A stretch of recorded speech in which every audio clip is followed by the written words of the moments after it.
নিন না আমার একটা কোক। হ্যাঁ দাদি স্টেশনে।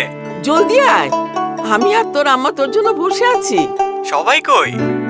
শুধু আমরা। তোমার কাছের যারা তোমায় দেখতে চায়, সারা বছর থাকে তোমার অপেক্ষায়। এত কোক লাগবে দাদি? এই তো সময়, এসো ফিরে, রাখো ঘিরে। এই তো সময়, ফোটাও হাসি, রাখো খুশি। এত সব করলো কি? তুমি তো করলা না।